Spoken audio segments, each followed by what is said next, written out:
المان له افغانستان سره بشري مرستې کوي. قدرمن لیدونکو السلام علیکم. المان او هالند د طالبان له حکومت سره د خلکو د بیړني بشري وضعیت پر ضد د مبارزې په ترڅ کې د مرستو ژمنه کړې ده.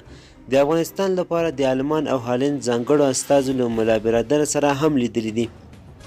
د پنجشنبې په ورځ ناوخته د المان د بهرنیو چارو وزارت ویل دی چې دواړه هیوادونه چمتو دي چې د ژمي په موسم کې پراخه بشري مرستې وکړي.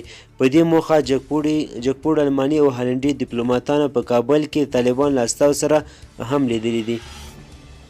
د المان د بهرنیو چارو وزارت په وینا دواړو لورو د موضوعاتو په اړه د عملیاتي اړیکو پر اهمیت ټینګار وکړ چې په ترڅ کې ګډ کار ممکنوي.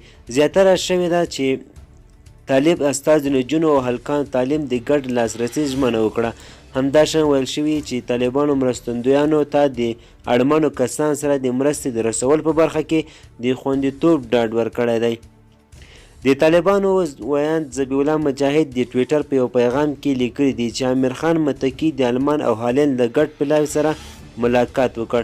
د هغه په خبره دغه پلاوي د افغانستان له نوي حکومت سره پر بشري مرستو او راتلونکي سیاسي اړیکو خبرې وکړي او هم یې ژمنه وکړه چې داسې لارې لټوي څو معلمینو او صحي کارکوونکو ته معاشات ورکړي. افغانستان تر ډیره پر بهرنیو مرستو تکیه دی چې واک ته طالبان ته رسیدو وروسته دغه مرستې ډیرې راکمې شوې دي. ملګرو ملتونو په تکراري ډول په دغه هیواد کې له یو بشري ناورین څخه خبرداری ورکړی دی.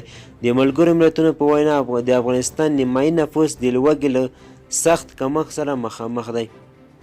د طالبانو حکومت لا تر اوسه کوم هیواد په رسمیت نه دی پیژندلی.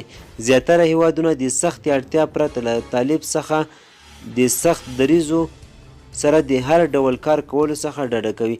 د المان د بهرنیو چارو وزارت یو ځل بیا ټینګار کړی دی چې هر ډول مرسته د طالبانو له چلند سره تړاو لري.